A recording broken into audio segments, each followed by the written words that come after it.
குறைந்த விலை நிறைந்த தரம் தங்கள் தேவைகள் அனைத்தும் ஒரே இடத்தில் ஜெயச்சந்திரன் டெக்ஸ்டைல்ஸ். எனக்கு ஓரளவுக்கு பாப்புலாரிட்டி வந்ததே கமல் கூட நடித்ததுனால தான். மற்ற படங்கள் நடிச்சிருந்தாலும் கூட அதிக அளவுக்கு பேர் இருந்தது கமல் கூட நடித்தது ஒன்று தான். கமல் கூட அந்த ரோல் நடித்தது இந்த சீன் என்ன சீன் அந்த பர்டிகுலர் இது வந்து நான் சமையலுக்கு போகிற இடத்துல ஒரு பொண்ணை கூட்டின்னு வந்துடுவேன். அவளுக்கு இப்போ வயிற்ற குழந்தையோடு கூட்டின்னு வந்துடுவேன். இப்போ அந்த ரூமில் போய் தங்க போகிறார் அவர். இல்லை அங்கே வேண்டாம், அது அங்கே வந்து அங்கே அப்படி சொல்ல முடிப்பேன். அதுக்குள்ளே கதவை திறந்து வந்துடுவா. ஒரு அருமையான படம் எனக்கு. அதில் கூட கமலுடைய ரசிகன் கூட ஒரு தடவை என்னை பார்த்து சத்தம் போட்டான், என்ன சார் நம்ம தலையில் குண்டு வச்சு கொல்லிட்டேனிய அப்படின்னு. ஐயோ அது டைரக்டர் சொன்ன டைலாக நான் பண்ணேன். என்ன டைரக்டர் சொன்னாலும் பண்ணிக்குவேனே, எப்படிப்பட்ட ஆள் தலைவர் அப்படின்னு அவன் நிஜமாகவே நினைச்சுன்னு எனக்கு சண்டைக்கு வந்துட்டாங்க. அண்டு அபய் சண்முகி ஒரு நாள் பண்ணேன், 2 நாள் பண்ணேன். நிறைய காமெடி வந்தது. அதில் எனக்கு பயம் வந்துடுது. அப்புறம் கிரேசி மோண்ட போய் கேட்டேன், எத்தனை சீன் இருக்கியா அப்படின்னு. எத்தனை சீனா? யோ படம் முழுக்க நீ வர அப்படின்னு. அப்படியா, உங்களோட காமெடி பண்ண தெரியும்னு எனக்கு தெரியும், பண்ணுங்க, யூ கேன் டூ அப்படின்னு என்கரேஜ் பண்ணது கமல் தான். வாவ் தமிழா நேயர்களுக்கு வணக்கம். இயக்குனர் கே பாலச்சந்திரால் அறிமுகப்படுத்தப்பட்ட முக்கியமான நடிகர்களில் ஒருவர் டெல்லி கணேஷ். சுமார் 400 படங்களுக்கு மேல் நடித்துள்ள அவர் தனது அனுபவங்களை நம்முடன் பகிர்ந்து கொள்கிறார். வணக்கம். வணக்கம். இப்போ நீங்கள் பாலச்சந்திர சார் படத்தில் ஆரம்பிச்சிருக்கீங்க. உங்களுக்கு தனித்த அடையாளம்னு பார்த்தீங்கன்னாக்கா அது வந்து கமல் படங்கள் தான் உங்களுக்கு நிறைய முக்கியத்துவம் கிடைக்கிற மாதிரி பாத்திர மாதிரி இருந்திருக்கு. அது தெனாலி ஆகட்டும், நாயகன் ஆகட்டும், புன்னகை மனையில், அதாவது கமல் ஹீரோனாக்கா உங்களுடைய கேரக்டர் வந்து நல்லா பேசப்படுறதா இருக்கும். எப்படி உங்களுக்கு அந்த காம்பினேஷன் ஒர்க் அவுட் ஆகுது? நானும் கமலும் ரொம்ப வெரி குட் ஃப்ரெண்ட்ஸுன்னு சொல்ல முடியாது. ஃப்ரெண்ட்ஸுன்னு என்ன, அடிக்கடி நான் அவர் வீட்டுக்கு போகணும், பேசணும், அவருடைய ஃபங்க்ஷனுக்கெல்லாம் அட்டன் பண்ணணும், இப்படியெல்லாம் பண்ணது தான் ஃப்ரெண்ட்ஸு. நான் வந்து ஷூட்டிங் போது கமலை பார்க்குறதோடு சரி, எந்த படமாக இருந்தாலும் சரி. இப்போ இந்த இந்தியன் பார்ட் 2ல் பார்த்தேன், அதுக்கு முன்னாடி பார்க்கவே இல்லை அவரை. அதுக்கப்புறம் அவருடைய பர்த்டேக்கு வந்து கூப்பிட்டுருந்தார் என்ன, அதுக்கு நான் போயிருந்தேன், பார்த்தேன். இந்த மாதிரி அக்கேஷனில் தான் நான் மீட் பண்ணுவேன் தவிர. பட் கமல் மேலே ரெஸ்பெக்ட் எப்போவுமே உண்டு. அது நெருங்கி பழகினா தானா இல்லை, எப்போவுமே ஹி லிவ்ஸ் இன் மை ஹார்ட்டுங்கிறது உண்மை. ஏன்னா எனக்கு ஓரளவுக்கு பாப்புலாரிட்டி வந்ததே கமல் கூட நடித்ததுனால தான். மற்ற படங்கள் நடிச்சிருந்தாலும் கூட அதிக அளவுக்கு பேர் இருந்தது கமல் கூட நடித்தது ஒன்று தான். அதுதான் காரணம். இல்லை அபய் சண்முகியோட உங்கள் கேரக்டர் வந்து ஆமாம், அவர் ஏன் என்னை கூப்பிட்டாரு, எப்படி போட்டார் அப்படின்னு எனக்கு தெரியாது, இன்னும் தெரியல. அவர்கிட்டையும் நான் கேட்கல. இனிமேல் பார்த்தா கேட்கணுங்க. எல்லோரும் இதுக்கு உங்களுக்குள்ளே என்ன சார் கெமிஸ்ட்ரின்னு கேட்குறாங்க. சார் நீங்கள் சொல்லுங்கள், என்ன கெமிஸ்ட்ரி? அவர் தானே கூப்பிட்றாரு. அப்புறம் தெரிஞ்சு நாங்கள் ராஜபார்வை படம் பண்ணும்போது அப்போ கமல் நானும் க்ளோஸாக பழகக்கூடிய வாய்ப்பு கிடைச்சிது. அப்போ நான் ஃபஸ்ட்டு டே ஷூட்டிங் போது கமல் வராது. நான் எழுந்திருந்து, வணக்கம் sir, I am your fan அப்படின்னேன். அது கமல் என்ன சொன்னார், ஐ எம் யுவர் ஃபேன் அப்படின்னாரு. ப்ராப்ளி அதுவாக இருக்கலாம். அந்த காரணத்தினால எல்லா படத்தையும் அது அந்த நடித்த படங்களும் நல்லா இருந்துருது, பேர் பயம் கொடுத்துருது. அப்படிங்கும்போது தைரியமாக கூப்பிடுவார் வேறு என்ன, அவ்வளோதான். நீங்கள் கமல் மாதிரி ரஜினி கூட நிறைய படம் நடிச்சிருக்கீங்க. கமலை விட ரஜினி கூட தான் நிறைய நடிச்சிருக்கேன். ஆனால் பெரிய டாக்ன்றது வந்து கமலோட சேர்ந்து தான் இருக்குது. ஏன்னாச்சு ரஜினிக்கும் உங்களுக்கும் ஏதாவது? ரஜினி எனக்கு இல்லை, ரஜினிக்கு யாருக்குமே ஒன்றும் பிரச்சனை கிடையாது. பட் ரஜினின்னு ஒருத்தர் வந்தாச்சுன்னா அது ஒரு மாஸ். அதுக்கு முன்னாடி யாரும் நிற்க முடியாது, கொஞ்சம் கஷ்டம். அதனால தானே தவிர மற்றபடி ரஜினிக்கு அவர் எதுலேயும் இன்டர்ஃபியர் பண்ணவே மாட்டார். அவர் உண்டு ஒரு வேலை உண்டுன்னு போயிடுவார். நீங்கள் நல்லா பண்ணால் உங்களை பாராட்டுவார் ஆன் த ஸ்பாட், அவ்வளோதான். மற்றபடி சஜஷன் கொடுக்குறது, இது வேண்டாம் சார், அதெல்லாம் ஒன்றுமே சொல்ல மாட்டார். அவர் பாட்டு அவர் வேலையை பார்ப்பார். நாம் நடிக்கிற சீன் நல்லா இருந்தால் சார், நல்லா இருக்குது, நல்லா இருக்குது சார், பியூட்டிஃபுல், ரொம்ப நல்லா பண்ணிங்க, நல்லா பண்ணிங்க நீங்கள் அப்படிம்பார், அவ்வளோதான். அது ஒன்று தான் அவர்கிட்ட. கமல் வந்து எப்படி கேட்டிங்கன்னா இன்டர்ஃபியர் பண்ணுவார். இன்டர்ஃபியர் இந்த சென்ஸை நல்லா இருக்கணுங்கிறதுக்காக ஆர்டிஸ்டில் ஒரு மைண்டில் வச்சுருப்பார், சூஸ் பண்ணுவார். இந்த மாதிரி உருவத்தை இருக்கணும், இந்த மாதிரி பேசணும், அதுக்கு இவர் தான் லைக்கு, அதுக்கு அவர் பாம்பேயில் இருந்தாலும் சரி, அவன் அமெரிக்காவில் இருந்தாலும் சரி கூப்பிட்டு வந்துடுவார் கமல். அது அவருடைய இன்வால்மெண்ட்டு. அது மாதிரி ஒருத்தருக்கும் ஒரு மாதிரி. ஆனால் எனக்கு எந்த ப்ராப்ளமும் ரஜினிகிட்டையும் கிடையாது, கமல்கிட்டையும் கிடையாது எனக்கு. இப்போ கமல் படங்களை தாண்டி உங்களுக்கு இன்னொரு இமேஜ்னாக்கா சிந்து பைரவியில் அந்த மிருதங்க வித்வான். ஆமாம், அது வந்து உங்களுக்கு ஏற்கனவே இசை தெரியுமா?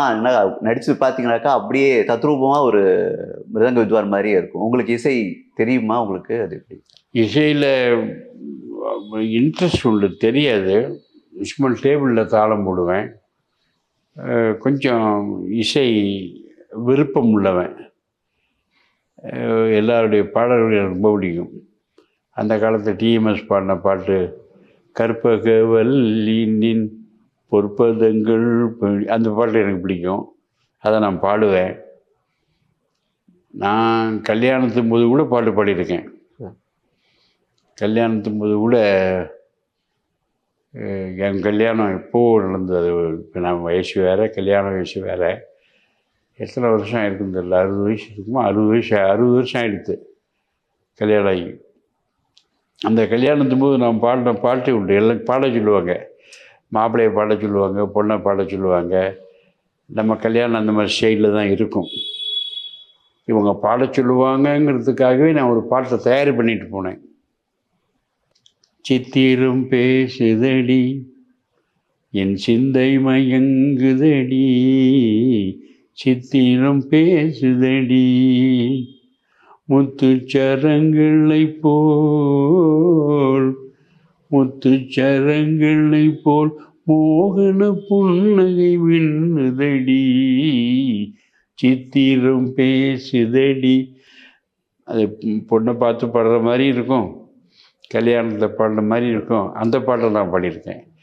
ஆக இந்த கொஞ்சம் இந்த கர்நாடிக் முல்லை மலர் மேலே மைக்குமுண்டு போ, இந்த பாட்டுகள் எனக்கு ரொம்ப பிடிக்கும். காத்திருப்பான் கமல கண்ணன், அதெல்லாம் கர்நாடிக் பேஸ்டு.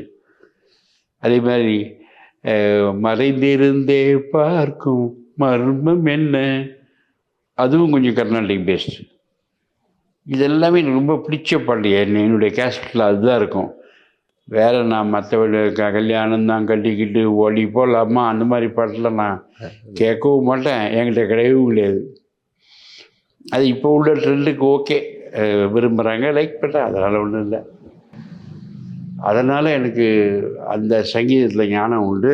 சில சமயங்களில் நாங்கள் ட்ரெயினில் போகும்போது நாங்களே மிருதங்கம் எல்லாமே கொள்மாங்க.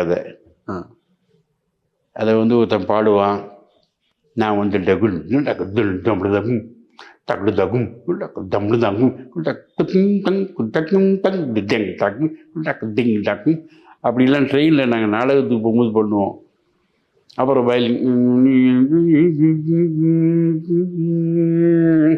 அது வாசிப்போம், ஒருத்தன் பாடுவான். இதெல்லாம் கலாட்டா பண்ணிகிட்டே போவோம். இங்கே நாடகத்துக்கு போகும்போது ட்ரெயினில் டிடிஆர் போலீஸ் எல்லாம் உட்காந்து கேட்பாங்க.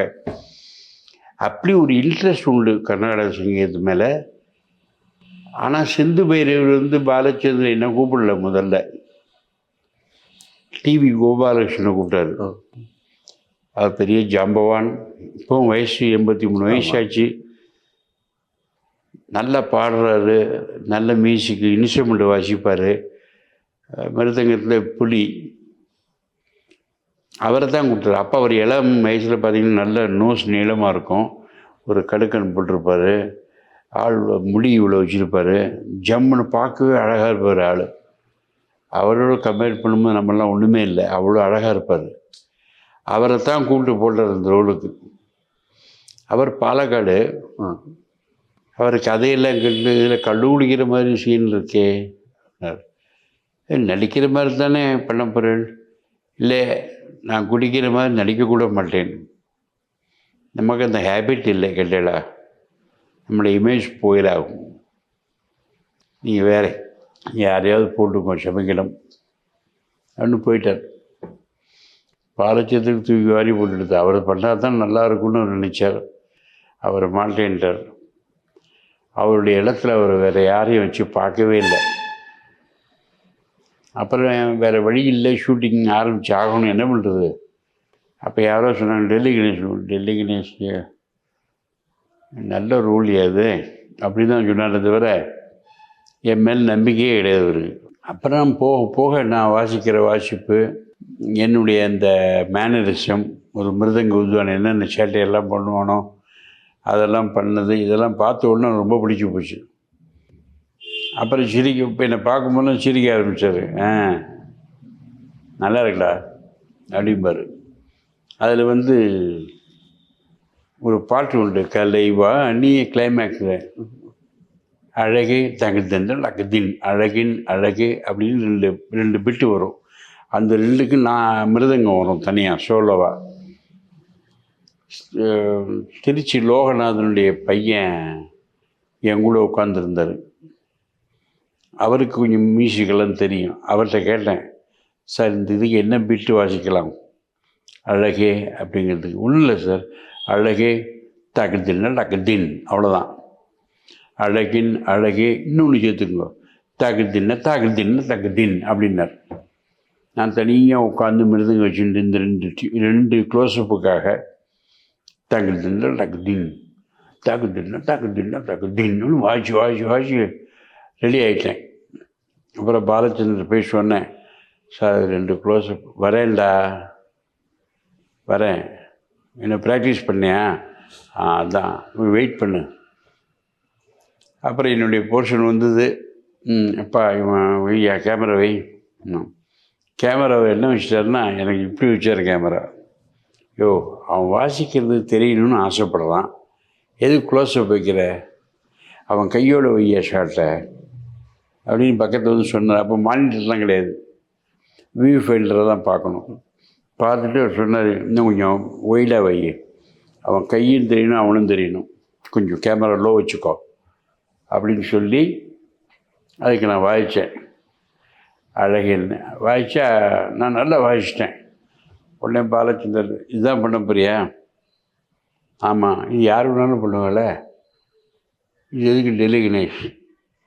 இல்லை உன்னுடைய ஆள் ஜேகேபி சிவகுமார் நல்லா இருந்தாலும் இடையில் எங்கெல்லாமோ போய் கொஞ்சம் கெட்டு போயிட்டான், தண்ணி அடித்து பொம்பளையை வச்சுக்கிட்டு. இப்போ அதெல்லாம் விட்டுட்டு மறுபடியும் மேலே வரான், மறுபடியும் மீண்டும் ஜேகேபி, இந்த டைட்டிலே அதுதான். அப்போது அவர் பாடும்போது ரசிக்க வேண்டாமா?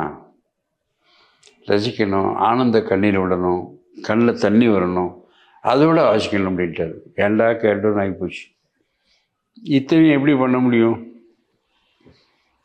நான் என்ன பண்ணுறேன் சார்னு சொல்லிட்டு கொஞ்சம் இங்கிலீஷ்னு போட்டு அழகையும் தக்கத்தின்னு அப்படி வாசித்தேன். வெரி குட், அப்படியே வச்சுக்கலாம், நல்லா இருக்கலாம், அப்படியே பண்ணினார். அது இன்றைக்கி அந்த படத்தை பார்த்தாலும் அந்த பாட்டு வரும்போது இந்த 2 பிஜிஎம்முக்கு என்னுடைய ஆக்டிங் ரொம்ப சூப்பராக இருக்கும்.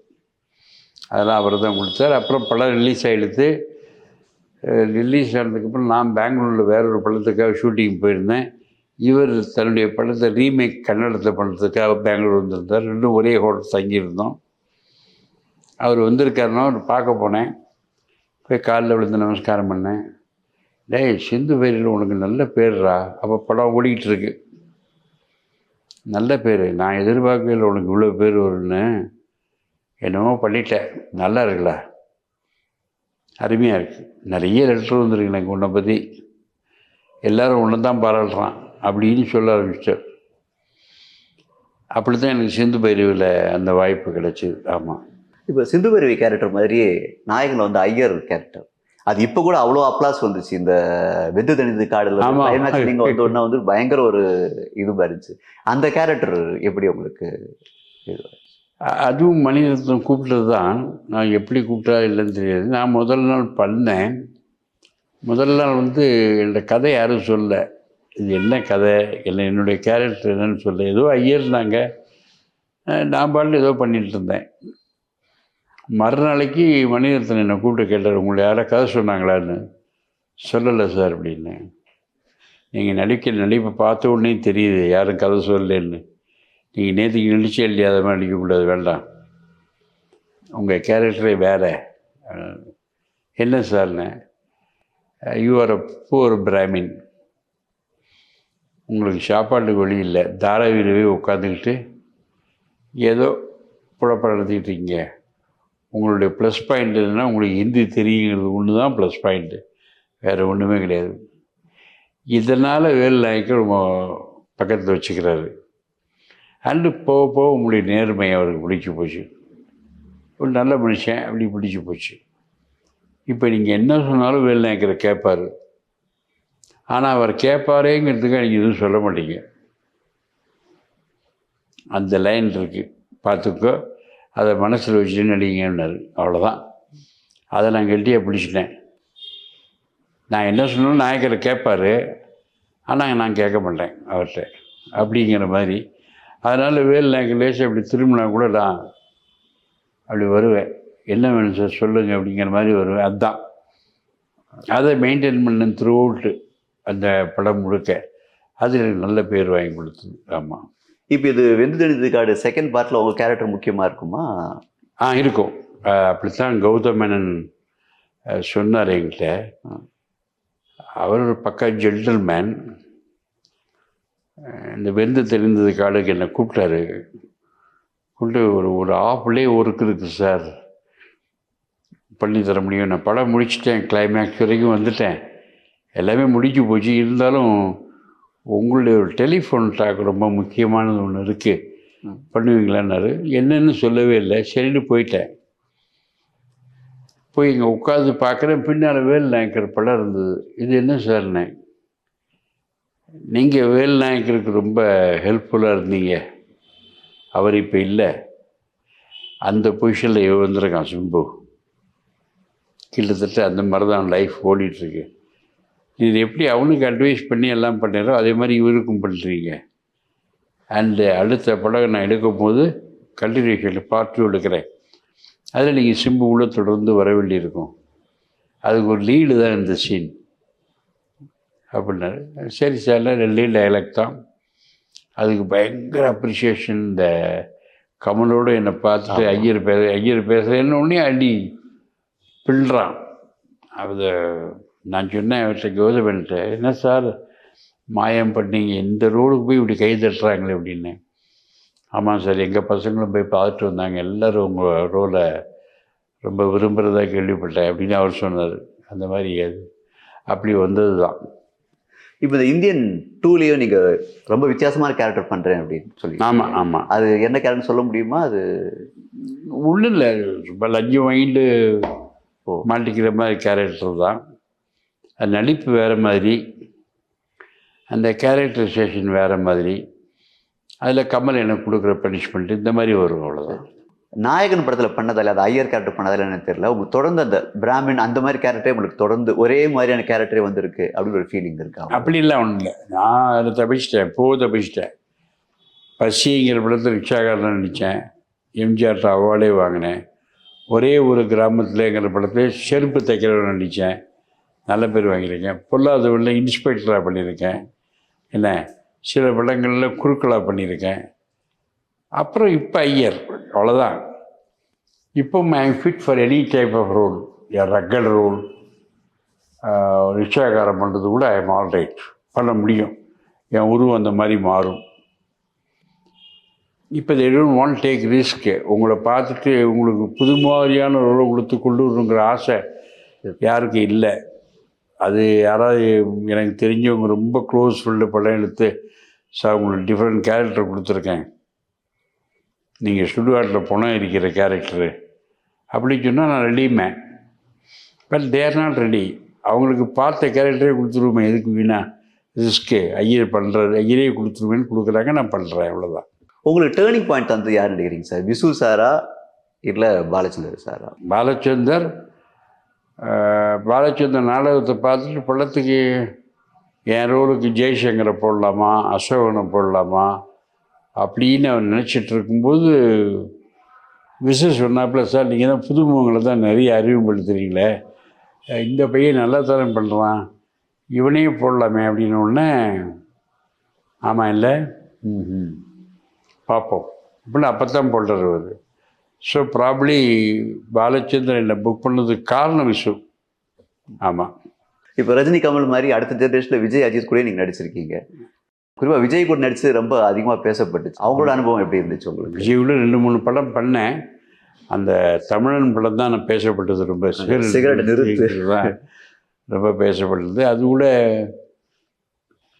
வேறு யாரோ ஒரு நடிகர் பண்ணாங்க, விஜய்க்கு அது பிடிக்கல. அப்புறம் அவர் தான் சொன்னாராம், டெல்லி கணேஷ் ட்ரை பண்ணுங்களேன் அப்படின்னு. என்கிட்ட வந்து சொன்னாங்க 1 நாள் ஒர்க்குன்னாங்க. நான் சொன்னேன் 1 நாள் ஒர்க்கெல்லாம் நான் பண்ண மாட்டேன், தப்பாக எடுத்துக்காங்க, நிறைய படம் பண்ணிகிட்ருக்கேன் இப்போது, இந்த 1 நாள் பண்ண வேண்டிய அவசியம் என்ன அப்படின்னேன். சரி சார் அப்படின்னு போயிட்டாங்க. அப்போ என் பக்கத்தில் வேற ஒருத்தர் இருந்த ஒரு ஆர்டிஸ்ட்டு, வைரம் கிருஷ்ணமூர்த்தின்னு பழைய ஆர்டிஸ்ட்டு, சிந்து பைரில் உள்ள சிவகுமாருடைய அப்பாவா பென்ஷன் வாங்குறது மாதிரி நடிப்பார். அவர் எனக்கு ரிலேஷன். அவர் பக்கத்தில் உட்காந்துருந்தார். அப்போ அவர் தான் சொன்னார், இந்த 1 நாளுங்கிறதுக்காக வேண்டான்னு சொல்லாத, அந்த 1 நாள் கேரக்டருக்கு ஒன்று யார் கூப்பிட்ருப்பா, ஒன்று எழுத்தாளர் சார் டெல்லி கணேஷ் போல நல்லா இருக்குன்னு சொல்லியிருப்பார், அல்லது டைரக்டர் சார் இந்த ரோல் டெல்லி கணேஷ் நல்லா இருப்பார் சார், அப்படி இல்லைன்னா ஹீரோ. இந்த 3 பேரில் யாரோ ஒருத்தர் தான் உங்களை கூப்பிடுறாரு, வேறு யாரும் கூப்பிடல. இப்போ நீங்கள் போக மாட்டீங்கன்னா இந்த 3 பேர்த்தையும் பயிற்சிக்கிறீங்க யாரோ ஒருத்தர்கிட்ட. ஏன்? அவங்க நீங்கள் தான் வேணும் அப்படின்னா அது நல்ல கேரக்டராக இருக்கும், இல்லைன்னா கூப்பிட மாட்டாங்க உங்களை. நீங்கள் போய் பண்ணிவிட்டு வாங்க அப்படின்னாரு. உடனே ஃபோன் எடுத்து, சார் நான் சாரி, நான் வரேன் சார், நான் வந்து பண்ணி கொடுக்குறேன் சார். Thank you sir. நான் வச்சா போனேன், நல்லா அமைஞ்சுது அது ரோலு, ரொம்ப பிரமாதமாக இருந்தது. Vijay was very happy. அதுக்கப்புறம் தான் நான் விஜயோட 2-3 படம் பண்ணேன், காவகலா அது இது 2-3 படம் பண்ணேன். ஆமாம். அஜித் கூட நேர்கொண்ட பார்வை. நேர்கொண்ட பார்வையில் எனக்கு ஒன்றும் டயலாக் கிடையாது. அது டைரக்டர் சொல்லிட்டார் என்கிட்ட, இந்த மாதிரி நான் ஹிந்தி படம் தான் தமிழில் பண்ணுறேன், அதில் இந்த பொண்ணோட அப்பாவை வரணும், டயலாக்கே கிடையாது, எக்ஸ்பிரஷன் தான். டெல்லி கணேஷ் ஒத்துப்பாரான்னு கேளுங்க, ஒத்துட்டா பண்ணலாம் அப்படின்னு சொன்னார். என்கிட்ட வந்து சொன்னாங்க இதையே. நான் என்ன பண்ணி வச்சு அப்புறம் என் பையன்கிட்ட கேட்டேன், என்னடா அப்படின்னு. அப்பா அது ஹிந்தியில் நல்லா ஓடின படம், 2வது தலை அஜித் இருக்கார் படத்தில், நீங்கள் என்ன டைலாக் பேசணும் ஒன்றும் வேண்டாம், அவர் கூட வந்தாலே போகும், வேண்டான்னு சொல்லாதீங்க. அந்த அப்பா சரியாக பண்ணல, நான் பார்த்தேன் படம், நீங்கள் நல்லா பண்ணுவீங்க அவரை விட, எனக்கு அது தெரியும், ஒத்துக்குங்க அப்படின்ட்டான். அப்புறம் நான் சொன்னேன் பண்ணுறேன் சார் அப்படின்னேன். அதை உண்மையிலேயே டைரக்டர் அண்ட் கேமராமேன் 2 ரொம்ப பாராட்டினாங்க. ஆமாம், எல்லாம் எடுத்துகிட்டு ஒரு க்ளோஸ்அப் எடுத்தாங்க. 3 க்ளோஸ்அப் வேணும் எனக்கு கணேஷ். ஒன்று வந்து உங்கள் பொண்ணை வந்து நீ தேவடியாங்கிற மாதிரி பச்சையாக பேசுகிற அந்த ப்ராசிக்யூஷன் சைட்லேருந்து, அப்போ உங்கள் மனசு புண்படுது, என்ன பொண்ணை கூப்பிட்டு வந்து இப்படி கோர்ட்டில் நிற்க வச்சு பேசுகிறானே, இதெல்லாம் தேவையா அப்படிங்கிற ஒரு லுக்கு. இன்னொன்று உங்கள் பொண்ணு அழறா, அதுக்கு ஒரு லுக்கு. பொண்ணுக்கு சப்போர்ட்டாக அஜித் பேசுகிறாரு, அதில் ஒரு லிட்டில் ஹாப்பினஸ். ஃபைனலி இந்த கேஸ் ஒன்றும் ஆகலை அப்படின்னு சொன்னோன்னு உங்களுக்கு சந்தோஷம். இந்த மாதிரி 4 க்ளோஸ்அப் வைக்க போகிறேன், இதுதான் உங்களுக்கு படத்தில் நிற்கும். அந்த 4 க்ளோஸ்அப் எடுத்துருமா? எடுத்துரும் சார். ஒன்றா போவோமா? இல்லை சார் ஒன்றா போயிடலாம். இப்போ நீங்கள் சொன்ன சுச்சுவேஷன்லாம் மனசில் இருக்கு, நானே கேப் விட்டு பண்ணிடுறேன் அப்படின்னேன். கேமராமேன் அழகாக லைட்டிங்லாம் பிரமாதமாக செட் பண்ணி டைட்டாக கேமரா விஷர், போலாமா சார்? போகலாம் சார்னு. ஓகே டேக் சொன்னாங்க. நான் வந்து அந்த ஒவ்வொரு அவர் சொன்ன டைரக்டர் சொன்ன அந்த டைலாக்லாம் மனசில் வச்சுட்டு அது இதுக்கு தகுந்த மாதிரி ரியாக்ஷன் கொடுத்தேன், மாற்றி கொடுத்தேன். இப்போ அஜித் சப்போர்ட்டை பேசுகிறோன்னே அவ்வளோதான் சிரிப்பு, ரொம்ப இல்லை அந்த சிரிப்பு. அதுக்கப்புறம் கேஸ் சாதகமாக முடிஞ்சிருந்தோடனே அப்படி இந்த மாதிரி ஒரு 4 க்ளோஸை கொடுத்த உடனே இந்த டைரக்டர் என்ன பண்ணார், நடிகன்டா, அவர் சொன்ன வார்த்தை நடிகன்டா அப்படின்னு போயிட்டார். கேமராமேன் என்ன சொன்னாங்க, சார் சினிமா இண்டஸ்ட்ரி யூஆர் டோனி அப்படின்னு. சார் டோனி எல்லாம் பெரிய ஆள், அவரோட கம்பேர் பண்ணாங்க சார். இன்னும் கிரிக்கெட்டில் அவர் பெரிய ஆளாக இருக்கலாம், அதே மாதிரி நீங்கள் தமிழ்நாட்டில் கிடைச்ச ஒரு டோனி, அது தெரியுமா, வந்தால் சிக்ஸர் போடாமல் போக மாட்டீங்க அப்படின்னு அவர் சொன்னார். இதெல்லாம் அந்த படத்தில் கிடைச்ச எனக்கு ரிவார்டு. அண்ட் ஆல்சோ அஜித் ரொம்ப நாளைக்கு அப்புறம் பண்ணுறதெல்லாம் முதல்ல பார்த்த உடனே கண்டுபிடிச்சிட்டு என்கிட்ட பேசின பேச்சு, அப்புறம் என் குடும்பத்தை பற்றிலாம் கேட்டார். நான் சொன்னேன், என் பையன் இந்த ஃபீல்டில் வந்துட்டுருக்கான்னு. அப்படியா, என்ன பண்ணுறான், நடிக்கிறார் சார். நான் கூட ஒரு படம் எடுத்தேன், அவனை ஹீரோ வச்சு அந்த படம் சரியாக போகல. என்ன படம் பேர், எண்ணுள்ள ஆயிரம். ஓஹோ, கூகுளில் நான் பார்க்குறேன் அப்படின்னாரு. சரி சார் அப்படின்னு. அப்புறம் ஒரு படம் பண்ணேன் சார் விஷால் கூட. ஓஹோ, வெரி குட். அந்த 2 படத்தை சொன்னேன். சொன்ன உடனே அஜித் சொன்ன வார்த்தை, நான் I want to sea him, உங்கள் பையனை பார்க்கணும் எனக்கு அப்படின்னாரு. இது எனக்கு கொஞ்சம் சர்ப்ரைசிங்காக இருந்தது. சார் அவெல்லாம் சொன்ன உடனே வெறி பிடிச்சி ஓடி வந்துடுவான், உங்கள் மேலே பைத்தியம் பிடிச்சிருக்கான் அவன், சந்தோஷப்படுவான். சொல்லுங்கள் சார், வர சொல்லுங்களேன் அப்படின்னாரு. நான் உடனே மெட்ராஸுக்கு, நாங்கள் ஷூட்டிங் ஆந்திராவில் ராமோஜி ஃபிலிம் சிட்டியில் ஷூட்டிங். அங்கேருந்து ஃபோன் பண்ணேன், டே அஜித் உன்னை பார்க்கணுங்கிறார், நீ உடனே வந்தேன். அப்பா அவர் பார்க்கணுங்கிறாரா, இல்லை நான் என் பையனை கூப்பிட்டு வந்த தயவுசெய்து பாருங்கள் சார் நீங்கள் சொன்னீங்களா? இது நான் சொல்லலை, நான் யார்கிட்ட போய் உனக்காச்சான் ஒத்துட்டு நான் கேட்டதில்லை, யார்கிட்டையும் நான் போனதெல்லாம் பேச மாட்டேன், அவர் சொன்னது நான் உங்கள்கிட்ட சொல்கிறேன். நான் அப்போ நான் உடனே வரேன் இப்போ சொல்லி அடுத்த ஃப்ளைட்டை பிடிச்சி வந்துட்டான். வந்து அங்கே அவர்கிட்ட பார்த்து பேசி 2 நாள் அவர் கூடயே உட்காந்து எல்லாம் பேசிட்டு போயிட்டு வரேன் சாருங்கும்போது சொன்னார், don't you will come up, the time will come and knock the door, wait. நானும் வாலி வரைக்கும் ரொம்ப சிரமப்பட்டேன். என்னென்னமோ சொன்னாங்க, என்னை பற்றி தாறுமாறாக பேசினாங்க, தப்பு தப்பாக எழுதுனாங்க, எல்லாத்தையும் மீறி நான் வந்திருக்கேன் இன்றைக்கி. நான் சொன்னேன், இவரை பயங்கர ஒரு காட் ஃபேரிங் டைப்பு, கடவுள் நம்பிக்கை உள்ள ஆள், நீங்கள் என் பையனை பற்றி என்ன சொன்னாலும் அது பலிக்கு சார்னு. No not that, you will come, கவலைப்படாதீங்க அப்படின்னு சொன்னார். இதெல்லாம் அந்த படத்தில் கிடைச்ச ஒரு அனுபவங்கள். நீங்களே இன்னொரு படம் அவர் வச்சு இன்னொரு 800,000 மாதிரி இன்னொரு படம் எடுக்கிற ஐடியா இருக்கா? இல்லை இன்னொரு படம் தான். ஐயோ, ஒரு படம் எடுத்துலேயே நான் ரொம்ப எடுத்திருக்காமல் இருக்கேன் கொஞ்சம். அது நிறைய படம் இருக்கிற எடுக்கலாம். நான் ஒரு படத்துக்கு எனக்கு ஒரு வாய்ப்பு இருந்தது, வேறு ஒரு வழி இருந்து அது மூலமாக பண்ணேன். அடுத்த படம் வந்து நம்ம சேனலில் போகலான் இருக்கேன், ஒரு ஓடிடி மாதிரி. அதில் வந்து அவங்க their paying some amount and first copy எடுத்து கொடுக்க சொல்கிறாங்க. ப்ரொவைடட் அவங்களுக்கு கதை பிடிச்சிருந்து, ஆர்டிஸ்ட் பிடிச்சிருந்து, எல்லாம் நல்லா இருந்தால் பட்ஜெட் சொன்னோம்னா அவங்களே தந்து எடுக்க சொல்கிறாங்க. அந்த மாதிரி இருந்தால் பண்ணலாம்னு நாங்கள் கதையோடு ரெடியாக இருக்கோம். இந்த அபூர்வ சகோதரர்கள் படத்தில் உங்கள் வில்லன் கேரக்டர் ரொம்ப நல்லா பேசப்பட்டுச்சு. நீங்கள் வில்லன் அதிகமாக பண்ணதில்லைன்னு நினைக்கிறேன். அதுக்கப்புறம் நீங்கள் அந்த ரூட்டில் எடுக்கலை? கூப்பிடல, நான் போய் கூப்பிட்றவங்க தானே பண்ண முடியும், எனக்கு இன்னும் சாய்ஸ் கிடையாது. யார் கூப்பிட்றாலும் போய் பண்ணேன். இப்போது மணிரத்னத்தினுடைய இந்த நவரசா அதில் ஒரு பாயாசம் அதுதான் நம்பர் 1 ஆச்சு, எல்லோரும் பண்ணாங்க. பட் எல்லாராலையும் பாராட்டப்பட்டது பாயாசம் தான். ஆமாம். அதில் என்ன வசந்த் கூப்பிடும் போதெல்லாம் கொஞ்சம் I am not very well. கும்பகோணத்தில் ஷூட்டிங் நான் வரலையா, வெளியூருக்கெல்லாம் கொஞ்சம் வேண்டான்னு பார்க்குறேன், நீ வேறு யாரையா போட்டுக்குன்னு எவ்வளோ சொல்லி பார்த்தேன்.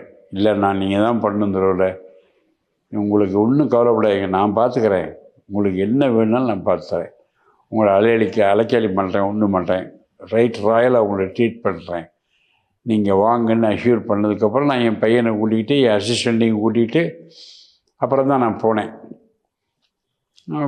பாடல நல்ல ரோல் நல்லா இருந்தோன்னு உடம்புல இருக்கிற வலியெல்லாம் போனது எங்கேன்னு தெரியாமல் போச்சு, அது மறந்துட்டேன். இப்போ வந்து குணச்சித்திரத்தில் பார்த்தீங்கன்னாக்கா தமிழ்நாட்டில் வந்து அந்தளவுக்கு மரியாதை இல்லையோ அப்படின்றது. இப்போ கேரளாலாம் பார்த்தீங்கன்னாக்கா நெடுமுடி வேணும், ஒவ்வொருத்தருக்கும் தனித்தனியாக அந்தஸ்து இருக்குது, நல்ல மரியாதை பண்ணுறாங்க. இங்கே வந்து குணச்சித்திர நடிகர்களுக்கு அவ்வளோ மரியாதை இல்லையா?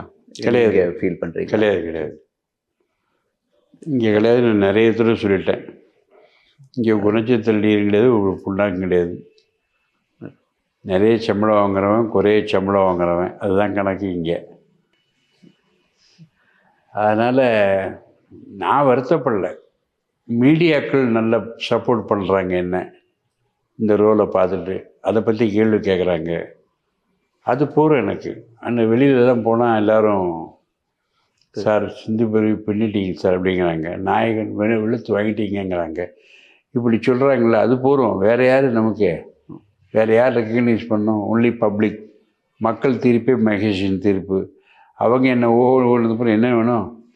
அது அவங்க என்ன பாராட்டுறாங்களோ இல்லையோ, மரியாதை கொடுக்குறாங்களோ இல்லையோ, இத்தனை வருஷம் வந்துட்டேன்னா 76லேருந்து 2012 வரைக்கும் ஆக்டிவாக இருக்கேனே. ஸோ இண்டஸ்ட்ரி வந்து அப்படி ஒன்றும் ஒதுக்கலை என்ன. சாருஹாசன் அடிக்கடி சொல்லுவார், ஆர்டிஸ்ட் 2 ஆர்டிஸ்ட் சொல்கிறா கணேஷா. ஒன்று வந்து சேலபிள் ஆர்டிஸ்ட்டு, இன்னொன்று வாண்டட் ஆர்டிஸ்ட்டு. வாண்டட் அதாவது இந்த ரோலுக்கு டெல்லி கணேஷ் தான் வேணும், வாண்டட்.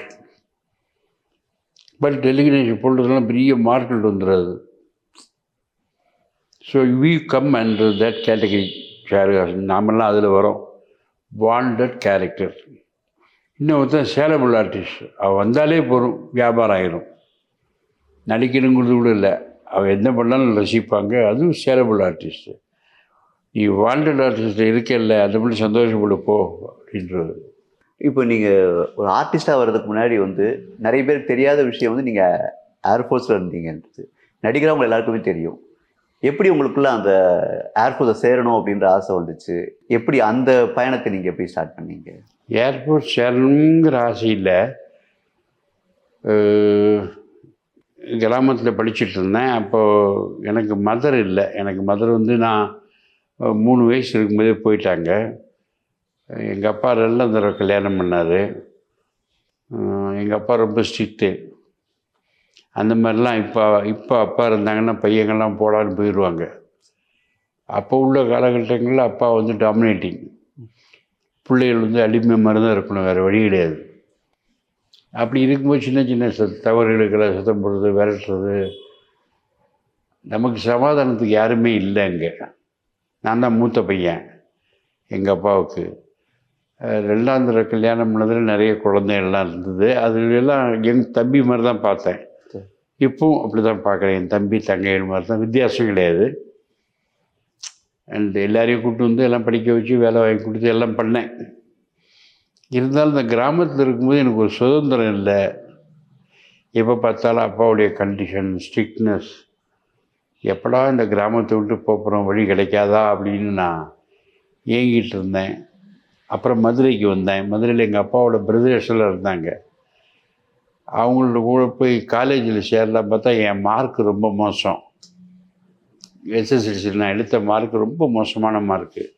அந்த மார்க்குக்கு காலேஜில் இடம் கிடைக்காதுன்ட்டாங்க. ஸோ என்ன பண்ணலான்னு பார்த்தா ஷார்ட் ஹேண்ட் டைப் ரைட்டிங் படிக்க ஆரம்பித்தேன். அன்றைக்கி தேதியில் ஷார்ட் ஹேண்ட் டைப் ரைட்டிங் வந்து ஒரு சாஃப்ட்வேர் மாதிரி அது. அதை படித்து பாஸ் பண்ணேன். அதுக்கப்புறம் டிவிஸில் வேலை கிடைச்சிது மதுரையில். டிவிஸில் வேலை பார்த்துட்டு இருக்கும்போது அவங்க என்ன சொன்னாங்க, நீங்கள் எம்ப்ளாய்மெண்ட் எக்ஸ்சேஞ்சில் போய் பதிச்சிட்டு வாங்க, அப்போ தான் உங்களுக்கு வேலை தருவோன்ட்டாங்க. போய் எம்ப்ளாய்மெண்ட் எக்ஸ்சேஞ்சில் போய் பதிச்சேன். அவங்க நீங்கள் எந்த மாதிரி வேலை பார்ப்பீங்க? அப்படியெல்லாம் ஒன்று, எந்த வேலை கொடுத்தாலும் பார்ப்பேன். சரி போயிட்டு வாங்க அப்படின்ட்டாங்க. இந்த டிவிஸில் வேலை பார்த்து ஒரு 6 மாதத்துக்குள்ளே எம்ப்ளாய்மெண்ட் எக்ஸ்சேஞ்சிலேருந்து எனக்கு ஒரு லெட்டர் வந்தது. இந்த மாதிரி ஏர்ஃபோர்ஸில் ஆள் இருக்கிறாங்க, you come to employment exchange ஆஃபீஸ்னு. அங்கே போனேன். அங்கே டெஸ்டெல்லாம் எழுதி எல்லாம் பாஸ் பண்ணி physically was all right. And எக்ஸாமெல்லாம் நல்லா எழுதியிருந்தேன். எப்படியோ செலக்ட் ஆகிட்டேன். Then I went to Bangalore for training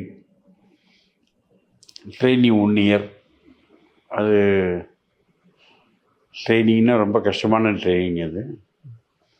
அது 1 இயர். எனக்கு அதெல்லாம் வந்து கஷ்டமாகவே தெரியல. எனக்கு ஊரை விட்டு வந்தோமே, அப்பா கிட்ட தப்பிச்சது எல்லாத்தையும் இந்த விஷயம். அவங்க வேண்டாம், ஐ வாண்ட் டு கோ அவே, இந்த ஊர் பக்கமே வரக்கூடாதுன்னு நினச்சேன். அது எனக்கு நல்ல வேளை இறைவனா நான் கும்பிட்ட மீனாட்சி அம்மன் மதுரையில் அவருடைய அனுக்கிரகத்தில் எனக்கு ஏர்ஃபோர்ஸில் வேலை கிடைச்சிது.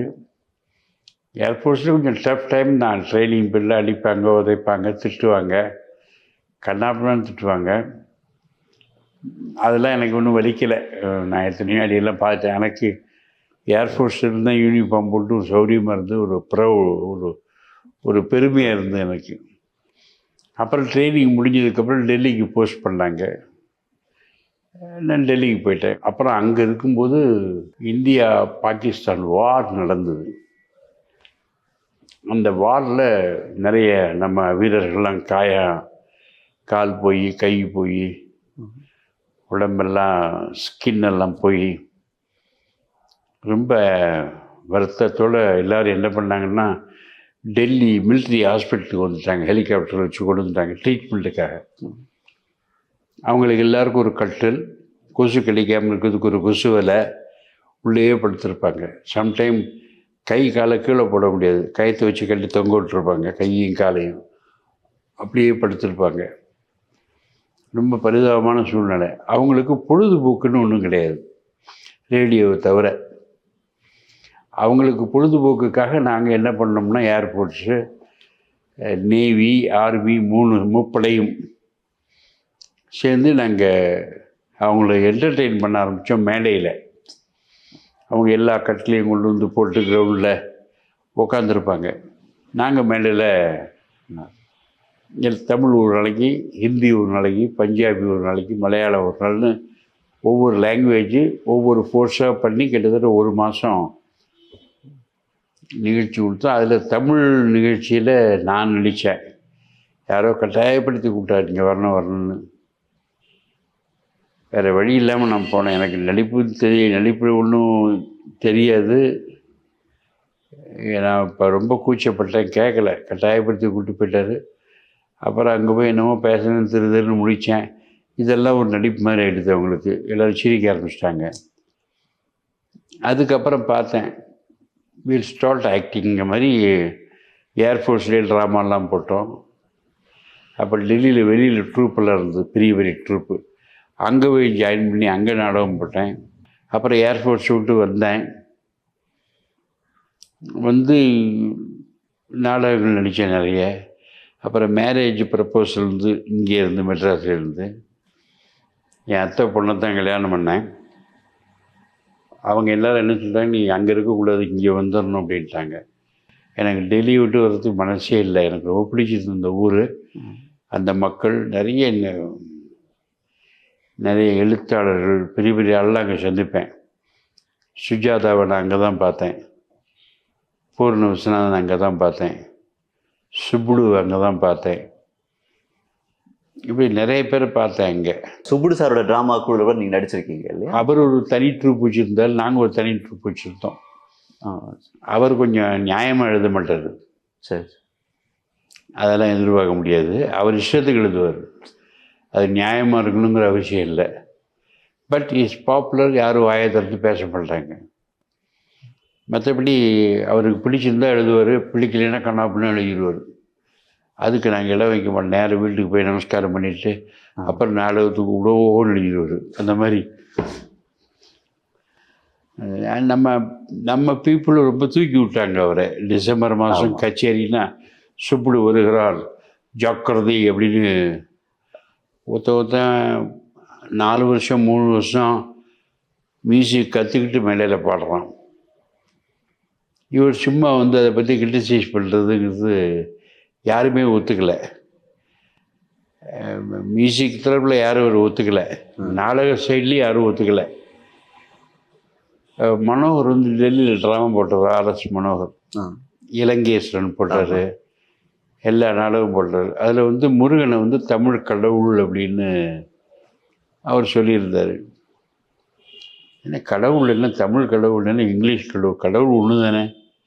அதானே முருக கடவுள், தமிழ் கடவுளாம். இப்போ முருகனுக்கு வேறு பாஷை தெரியாதா, இவங்க சும்மா எதையாவது சொல்லுவாங்க அப்படின்னு எழுதிட்டார். அது மனோகர் கோவம் வந்துடுது. ரெவியை பார்த்துட்டு மறுநாள் ட்ராமா சுப்புடு உட்காந்துருந்தார். நாடகம் ஆரம்பிக்கிட்டு மனோகர் மைக்கை பிடிச்சி, நான் ஒரு நாடகம் எழுதுகிறேன்னா கிருபானந்த வாரியார், கிவா ஜெகநாதன், இந்த மாதிரி தமிழிலிருந்து அறிஞர்களை போய் பார்த்து நான் இப்படி எழுதுறது கரெக்டானு கேட்டு தான் எழுதுகிறேன். அதில் குத்தங்குறை கண்டுபிடிக்கிறதுக்குன்னு 1-2 பேர் இருக்காங்க. அவங்களுக்கு பிடிக்கல, நாடகத்துக்கு வர வேண்டாம். நான் வர சொல்லி அவங்க இன்றைக்கி வந்திருந்தா கூட எந்திருந்து போயிடலாம் please, I don't want to see them அப்படின்ட்டார்.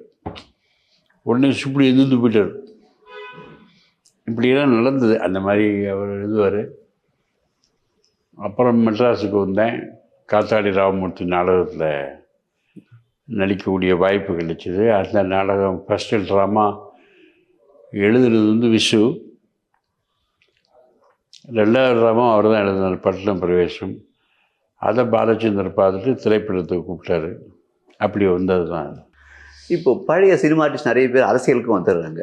உங்களுக்கு அரசியல் ஆசை இல்லையா? இல்லை யாரும் உங்களை அப்ரோச் பண்ணலையா? கிடையாது, எனக்கு கொஞ்சம் கூட அரசியலில் ஈடுபாடு கிடையாது. ஏன்னா அரசியல் வந்து மக்களுக்கு புரியல என்ன அரசியல்னால் என்னென்னு. மக்களுக்கு புரிஞ்சால் நான் வந்துடுவேன். மக்களுக்கு அரசியலை புரியாதபடி அரசியல்வாதிகளே ஆகிட்டாங்க. மக்களுக்கு அரசியல்லாம் என்னென்னு தெரியக்கூடாது.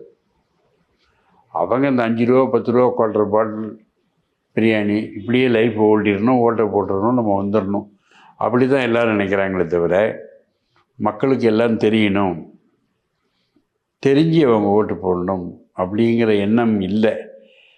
அந்த மாதிரி சுச்சுவேஷன் நம்ம இல்லாமல் இன்னும் யார் ஓட்டு போடுவா? இப்போ வேஸ்ட் ஆஃப் டைம், அலைச்சல். இப்போ உங்களுக்கு நெருக்கமாக கமல் சார் ஆரம்பிச்சிருக்காரு, அவரோடையே நீங்கள் சேர்ந்துருக்கு, அந்த மாதிரிலாம் ஒன்றும் எண்ணம் வரல? இல்லை, நான் அவரை கூப்பிடவும் இல்லை, நான் அதுக்கு இன்ட்ரெஸ்ட்டும் இல்லை. கூப்பிட்றதுனாலும் இல்லை சார், நான் வரல.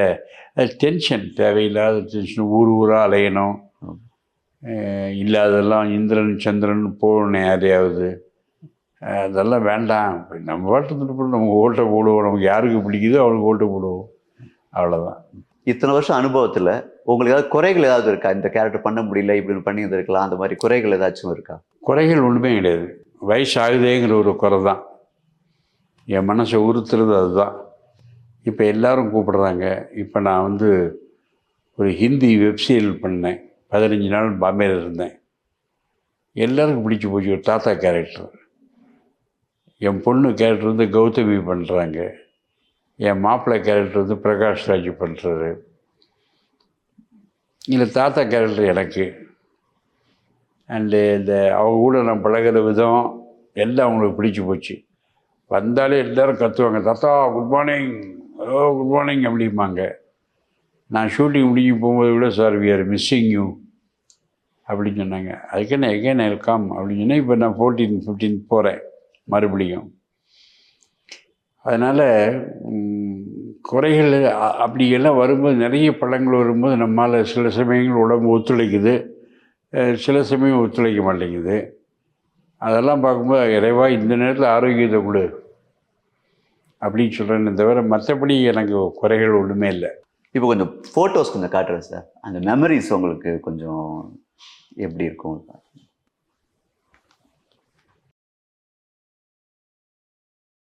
ஆஹா, சரி, இது புன்னகை மன்னன். ஆமாம், நான் இந்த வாரம் ஃபேஸ்புக்கில் எழுதியிருக்கேன் அதை பற்றி. இந்த படம் தான் கொடுத்துருக்கேன். ஓ, இதே படம் தான் கொடுத்துருக்கேன். சமையல் கலைஞராக நிறைய படங்களில் வந்துட்டேன். அதை பற்றி ஒரு ஆர்டிக்கிள், எப்படி வந்தது, ஏன் அந்த மாதிரி ரோல்லாம் பண்ணேன் அப்படின்னு. அதில் இந்த புன்னகை மன்னனை கொடுத்தேன்.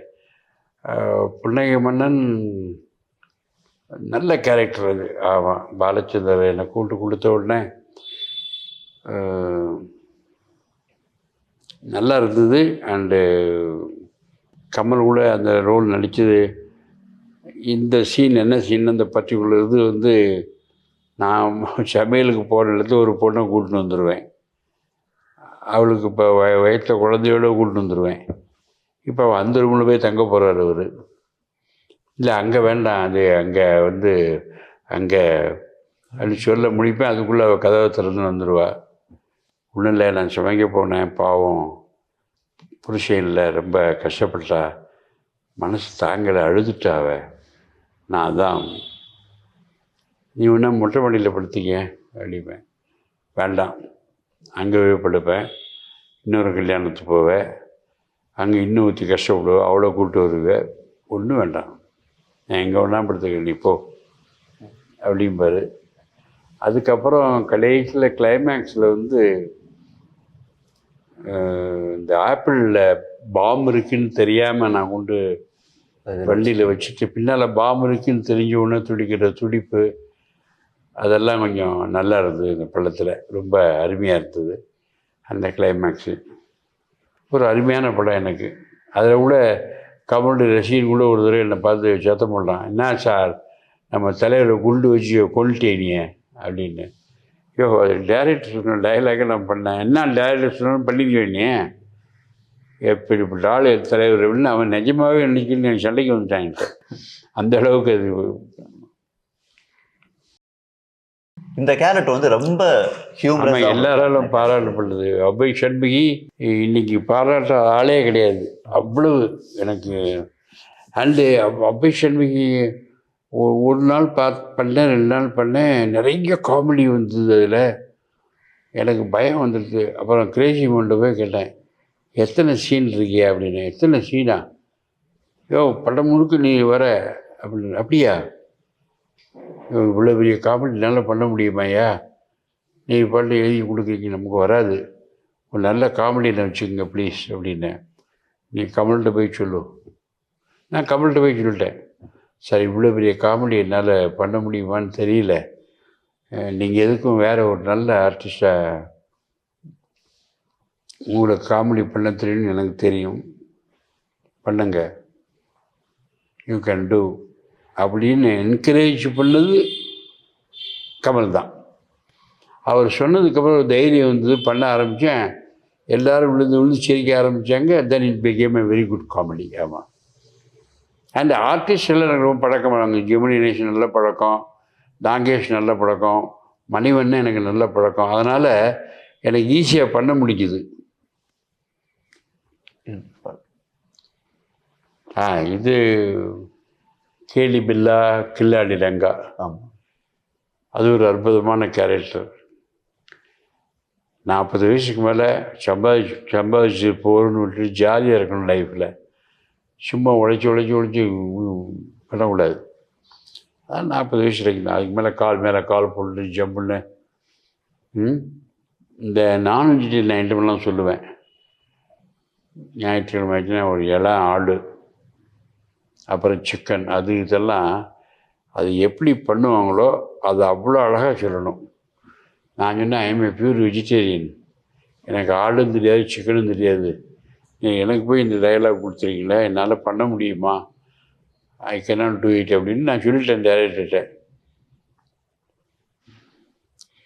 எனக்கு நீங்கள் சொல்லணும், ஏன்னா இது நல்ல டயலாக்கு ரசிப்பாங்க, நான் ஒன்றா ப்ரான் பண்ணுறேன் அப்படின்னாரு. இல்லை சார், நீங்கள் உட்காந்து முதல்ல இதை எப்படி ரசித்து சொல்லணுங்கிறத நீங்கள் சொல்லுங்கள், நான் பார்க்குறேன், அதுக்கப்புறம் நான் இமிட்டேட் பண்ணுறேன் அப்படின்னு அவர் உட்காந்து பண்ணி காமிச்சார்.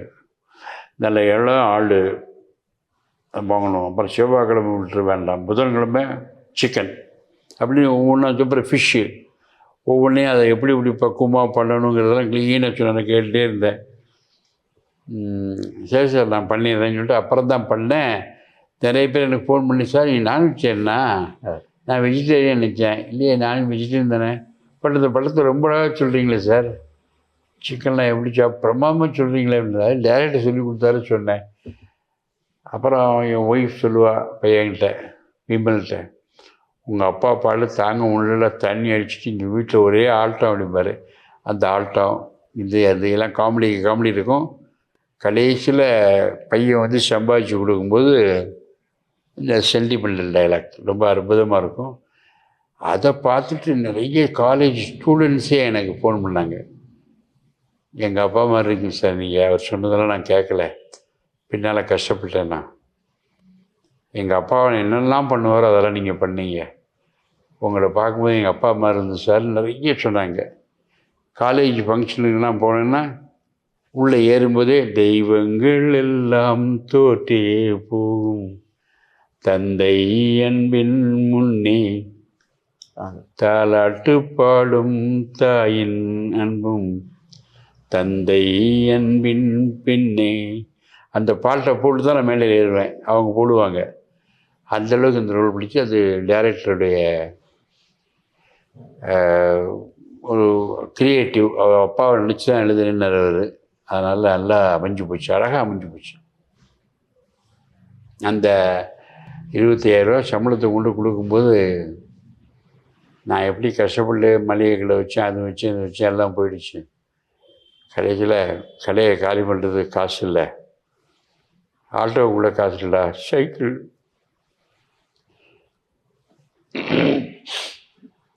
நானும் உங்கள் அம்மாவும் சைக்கிளில், அது சொல்லக்கூட முடியாது அந்த அளவுக்கு. அதெல்லாம் பார்த்துட்டு பாண்டியராஜனே ரொம்ப சந்தோஷப்பட்டது. நான் இப்படி தான் சார் எதிர்பார்த்தேன், நல்லா இருக்கு சார் அப்படின்னு. விமல் சொல்லிட்டார், சார் நீங்கள் பண்ணாங்க எனக்கு அழுகு ஒரு சார். அந்த அளவுக்கு அந்த கேரக்டர் நின்றுது ரொம்ப. அது எல்லாருக்கும் பிடிச்சிருந்ததாம்மா. இது எப்போ எடுத்தது சார்?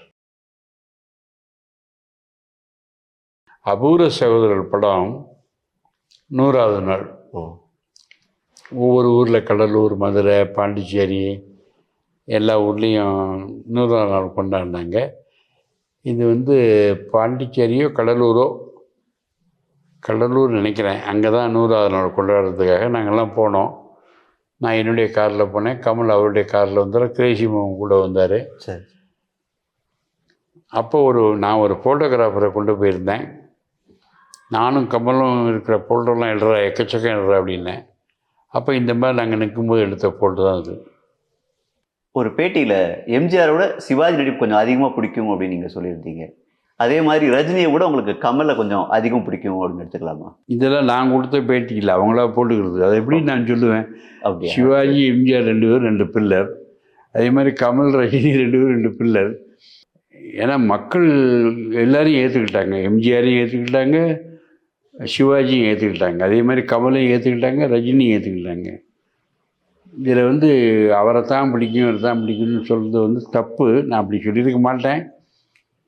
வேறு சில விஷயங்களில் நம்ம சொல்லி போடுறதா சொல்லியிருக்கலாம், அப்படி கிடையாது. சிவாஜி எனக்கு ரொம்ப பிடிக்கும், எம்ஜிஆரையும் பிடிக்கும்.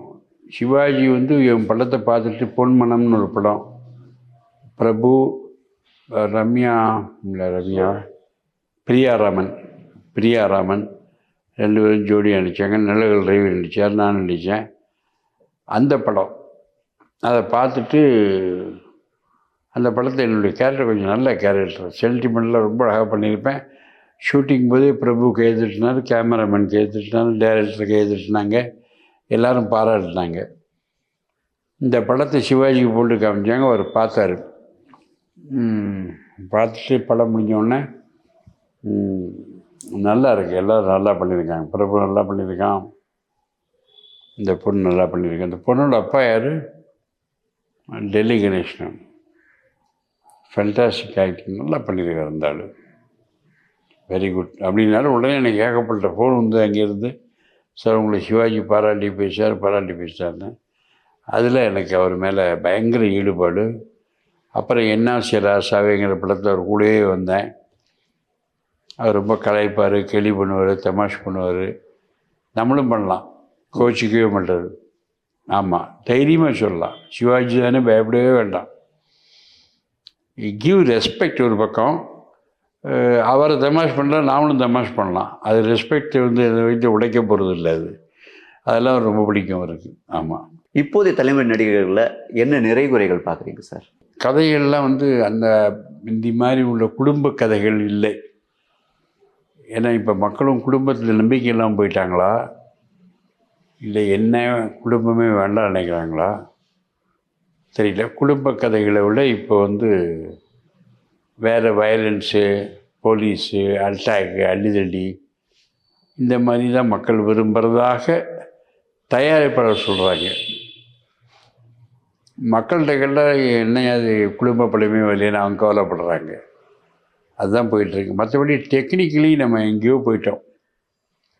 இந்த கிராஃபிக் ஆகட்டும், ஃபைட் ஆகட்டும், டான்ஸ் ஆகட்டும், லொக்கேஷனை காமிக்கிற விதம், ஒரு சின்ன ஷார்ட் ஃபிலிம் இருந்தால் கூட அந்த லொக்கேஷனை ரொம்ப அழகாக காட்டுறாங்க. ரொம்ப ஏகப்பட்ட லைட்டை போட்டு பிரைட்டாக பண்ணாமல் அந்த வீடு அந்த நேரத்தில் எப்படி இருக்குமோ அப்படி காட்டுறாங்க எல்லாருமே. அதனால் இந்த கேமரா நல்ல டெவலப் ஆகிடுது, நல்லா இருக்குது. ஆல் யங்ஸ்டர்ஸ் நல்லா பண்ணுறாங்க, நிறைய பண்ணுறாங்க இல்லைங்களே. But they are not able to come to the family life. ஒருவேளை நிறைய எடுத்தால் இது ஃபேமிலி அப்பா அம்மா அண்ணன் தம்பி எத்தனை நாள் தான் காட்டுறது? விடுங்க, நம்ம இந்த லெவலில் போகிறாங்களோ என்னமோ தெரியல.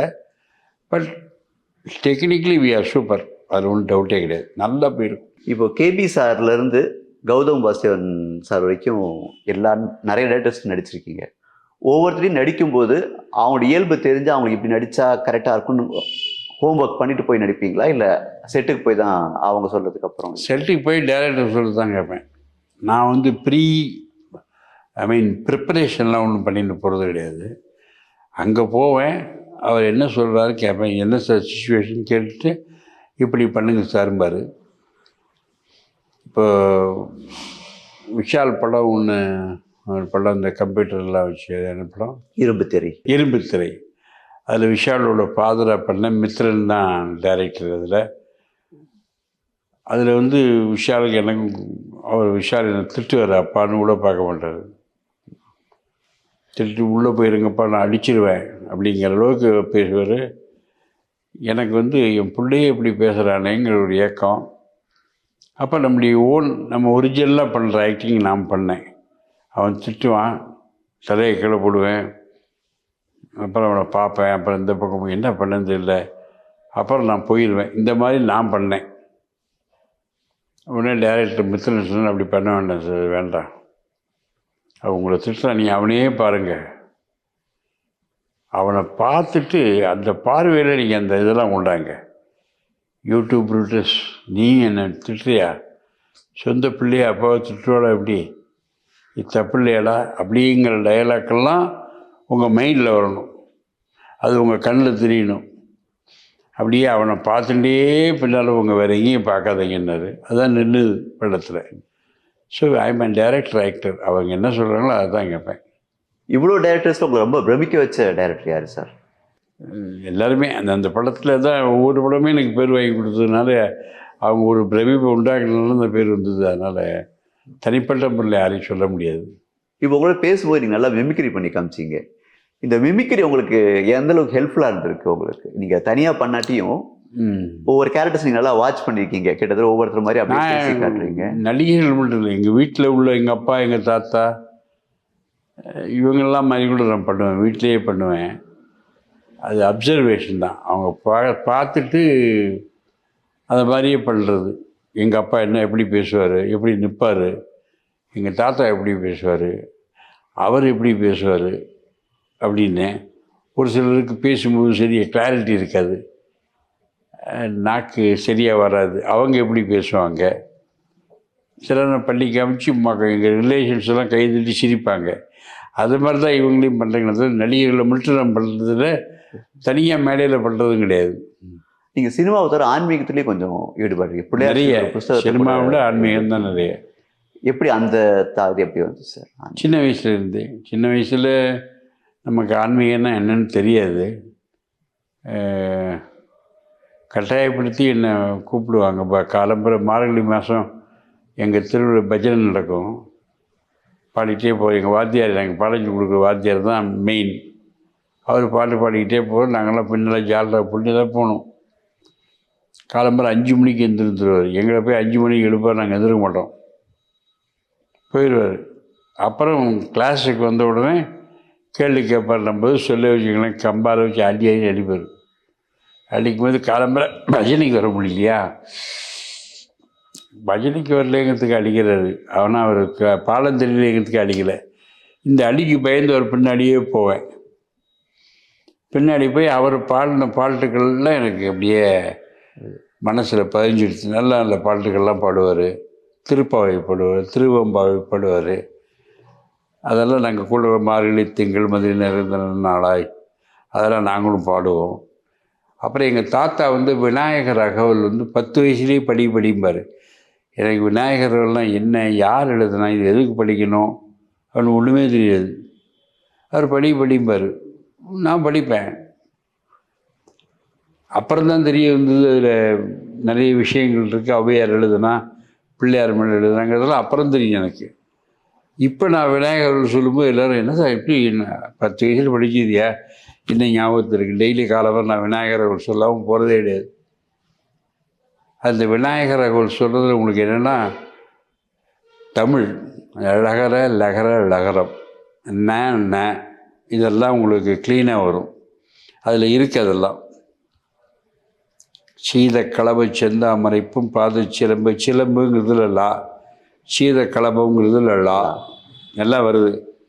இப்போ லா ல ழ எல்லாத்துக்கும் உள்ள வித்தியாசங்கள்லாம் தெரிய வரும். உங்களுக்கு பேசும்போது டயலாக் க்ளீனாக இருக்கும். இப்போ நிறைய பேர் என்ன பாடுறாங்க, உங்கள் இப்போ டயலாக் தான் சார் உங்களுக்கு பவர்ஃபுல்லாக இருக்குது, உங்கள் வாய்ஸ் மக்கள் அப்படிங்கிறாங்க. அதுக்கெல்லாம் காரணம் இந்த ஆன்மீகம்தான். இப்போது யங் ஜென்ரேஷன் நீங்கள் சொல்கிற அட்வைஸ் என்ன சார்? நான் அட்வைஸ் பண்ண மாட்டேன். யங்ஸ்டர்ஸ் எல்லாம் வெரி ஸ்மார்ட். நம்ம அட்வைஸ் பண்ணுற அளவுக்கு யாருமே இல்லை. இன்னும் சொல்லப்போனால் இப்போ வளர்ந்த ஒரு டெக்னாலஜியோட நம்ம கோப் பண்ண முடியல. அவங்களுக்கு எல்லாம் தெரியுது. நான் இப்போ என் பேரனை கொண்டு தான் கேட்பேன், டேய் இந்த ஃபோட்டோ இதில் போடுற எப்படிடா போடுவேன்? சரி போட்டியா, இந்த ஆர்டிகிள் எழுதியிருக்கேன், இது அது வரணும், ஆமாம் அதை டெலீட் பண்ணு, இதை ஆட் பண்ணு அப்படிமா. இதெல்லாம் ஒன்றும் தெரியாது. அவன் தான் எல்லாம் பண்ணி கொடுக்குறான். அந்தளவுக்கு தேர். எந்த காலேஜில் சேரணும், எந்த சப்ஜெக்ட் எடுக்கணும் எல்லாம் தெரியுது அவங்களுக்கு. அண்டு நாங்கள்லாம் ஸ்கூலுக்கு போகும்போது பல்டம் பிடிப்போம், போகவே மாட்டோம். இந்த காலத்து கூட தைரியம் பஸ் ஏறி போகிறாங்களே அழகா, ஒன்று முகத்தை சுழிக்கலை வருத்தப்படல போகிறாங்களே. அதனால் இந்த காலத்து பசங்களுக்கு அட்வைஸே பண்ண வேண்டாம். we have to just appreciate them, அவ்வளோதான். மும்பை எக்ஸ்பிரஸ் ஷாருக் கானோட பண்ணீங்க இல்லையா, அந்த அனுபவங்கள் எப்படின்னு? அந்த பாம்பேங்கிற அந்த ரிச்னஸ், இந்த பணக்காரத்துவம் இருக்கு இல்லையா, அது ஷாருக் கான் படத்தில் நிறைய இருந்தது. அவங்கள மாதிரி சாப்பாடு போடுறது யாராலையும் போட முடியாது. காலம்புற பிரேக்ஃபாஸ்ட் என்னங்கிட்ட மயங்கி விழுந்துருவீங்க, அவ்வளோ பிரேக்ஃபாஸ்ட். இட்லி, பொங்கல், வடை, தோசையும் வடையும் நீங்கள் கேட்க சூடாக போடுவாங்க. வடையெல்லாம் மாவு வச்சுருப்பான், நீங்கள் கேட்டிங்கன்னா அப்போ தான் எண்ணெயில் போட்டு கொடுப்பான். இது ஒரு பக்கம் பொங்கல், இட்லி, வடை, தோசை. அதுக்கப்புறம் ப்ரெட் பட்டர் ஜாம் அந்த மாதிரி. அதுக்கப்புறம் சப்பாத்தி, குருமா அதெல்லாம். அதுக்கப்புறம் பாப்கார்ன், ஜூஸு, தர்பூஸ் பழம், வாழைப்பழம். இவ்வளவும் பிரேக்ஃபாஸ்ட்டுக்கு சாப்பிட முடியுமா? ஒன்றும் முடியாது. நான் 2 ப்ரெட்டு சாப்பிடுவேன், ஒரு வாழைப்பழம் சாப்பிடுவேன், அவ்வளோதான். மற்றெல்லாம் தொடவே மாட்டேன். அப்படி சாப்பாடு. அண்டு உங்களுக்கு போக வர ஃப்ளைட் டிக்கெட்டுக்கு ஒரு லேடி, நிறைய லேடிஸ் தான் வேலை பார்க்குறாங்க ஜென்ஸை விட. அதுக்கு ஒரு லேடி அலாட்டட். உங்களுக்கு டிக்கெட் அவன் லிஸ்ட் எழுதி கொடுத்துட்றான்.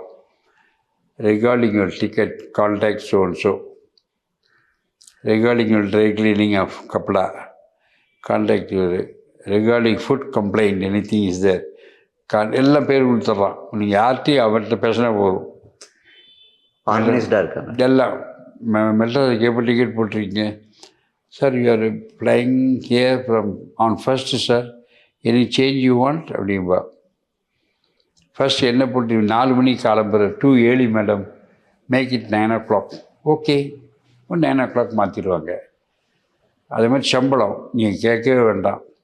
உங்களுக்கு எல்லாமே மெசேஜில் வரும், கூப்பிடவே மாட்டாங்க. மெசேஜ் வரும், பார்த்தா your salary is ready, please come and collect it அப்படி வரும். Your shot is over, caravan is waiting, you can go to room. எல்லாமே எஸ்எம்எஸ்ஸில் வரும். நம்ம அது மாதிரி பார்த்து போயினே இருக்கலாம். ஒரு நாள் ஷூட்டிங் இல்லையா, பக்கத்தில் ஏதாவது பார்க்க வேண்டிய இடங்கள் இருந்தால் பார்க்கணுன்னா வண்டி கொடுக்குறாங்க, போய் பார்த்துட்டு விடலாம். ராஜ மரியாதை, சாப்பாடு கீப்பாடு. அந்த சாப்பாடு வந்து என்னென்ன சமத்துவங்கிறாங்களே, அது அங்கே நிறைய இருக்குது. எல்லாருக்கும் ஒரே சாப்பாடு தான், சாப்பாடில் வித்தியாசம் கிடையாது. ஆனால் கேமராமேன், கேமரா அசிஸ்டண்ட்டு, டைரக்டர் இவங்கெல்லாம் ஒரு பக்கம், ஆர்டிஸ்ட்டு அவங்களாம் ஒரு பக்கம், ஆர்டிஸ்டோட அசிஸ்டண்ட்லாம் ஒரு பக்கம், ஜூனியர் ஆர்டிஸ்ட்லாம் வேறு பக்கம். அப்படி பிரித்து 4 டென்ட் வச்சுருக்காங்க, போர்டு போட்டிருக்காங்க. அங்கே போய் சாப்பிட்லாம். சாப்பாடு ஒன்று தான் எல்லாருக்கும், அதில் வித்தியாசம் கிடையாது. இடங்கள் தான் மாறுது. கூட்டமாக உட்காந்து சாப்பிட முடியாது. அதுக்காக நல்ல கம்பெனி, ராயல் கம்பெனி. ஆமாம், ஷாருக் கான்கிட்ட போய் கடைசியில் சொன்னோம், நாங்கள் சவுத் இந்தியன் ஆர்டிஸ்ட் ஃபோட்டோ எடுத்துக்கணும் கூட ஓஎஸ் கம் வாங்க அப்படின்னு எல்லாரும் உள்ள டச்சப் லேடி வரைக்கும் ஃபோட்டோ எடுத்துட்டார், எல்லாரோடையும் ஃபோட்டோ எடுத்துட்டார். ஏன்னா ஹாப்பி ஓகே அப்படின்னாரு. நல்ல அனுபவம். இவ்வளோ பொறுமையாக உங்கள் அனுபவங்களை சொன்னதுக்கு ரொம்ப நன்றி சார். ரொம்ப நன்றி.